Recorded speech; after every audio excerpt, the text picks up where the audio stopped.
Que la grâce, la miséricorde et la paix de la part de Dieu notre Père et de la part de notre Seigneur Jésus-Christ soient sur nous tous et sur tous ceux qui nous écoutent, ici et partout où la parole de Dieu est prêchée. C'est bien moi votre frère Joël Benoît.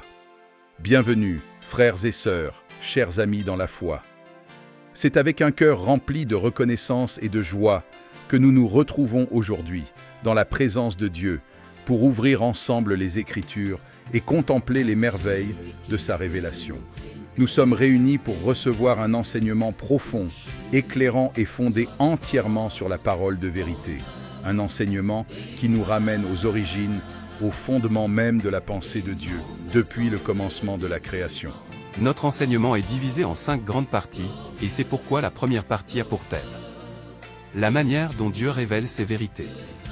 La grande question, depuis la création du monde jusqu'à la venue de Jésus-Christ, selon quelle méthode et quel ordre Dieu choisit-il pour se révéler et nous faire comprendre les vérités spirituelles. D'après la lettre aux Hébreux chapitre 1 verset 1, Dieu, qui autrefois a parlé à nos pères à plusieurs reprises et de plusieurs manières par les prophètes, nous a parlé dans ces derniers temps par le Fils. Cette parole nous dévoile un principe essentiel.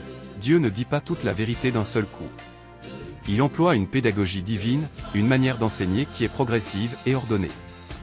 Notre thème aujourd'hui est de comprendre cet ordre établi par Dieu lui-même. Premier point, le naturel d'abord. Premier point, le principe fondamental. Le naturel d'abord, le spirituel ensuite.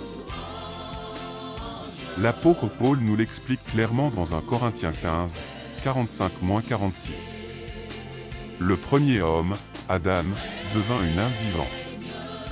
Le dernier Adam est devenu un esprit qui donne la vie. Mais ce qui est spirituel n'est pas le premier. Ce qui est naturel vient d'abord, ensuite ce qui est spirituel. C'est la clé de toute la Bible. Dieu commence toujours par ce que nos yeux peuvent voir, ce qui est terrestre, physique et matériel, pour ensuite nous amener à comprendre ce qui est invisible, céleste et spirituel. Comme Jésus le dit dans Jean 3h12. Si je vous ai parlé des choses terrestres et que vous ne croyez pas, comment croirez-vous si je vous parle des choses célestes? Dieu ne nous demande pas de croire d'abord à ce que l'on ne voit pas. Il pose d'abord des fondations visibles. C'est pourquoi le jardin d'Éden n'était pas un lieu imaginaire, c'était un lieu géographique réel. La Bible nomme les 4 fleuves, le Kishon, le Gihon, le Tigre et l'Euphrate, Genèse 2, 10-14. Des siècles plus tard, Daniel se trouvait encore au bord du Tigre, Daniel 10h04. Ces réalités terrestres sont des images pour nous amener aux réalités éternelles. Deuxième point, la révélation se construit par répétition et confirmation. Ce que Dieu a dit au commencement, il le répète et le développe au fil du temps. On ne peut pas comprendre Noé ou Moïse sans revenir au jardin d'Éden.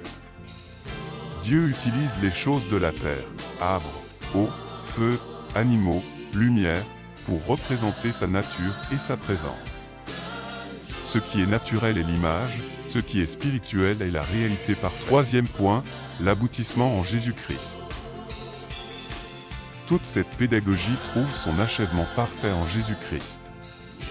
Lui seul est venu passer du terrestre au parfaitement spirituel et éternel. Il a pris la place d'Adam pour accomplir toutes les promesses données depuis la fondation du monde.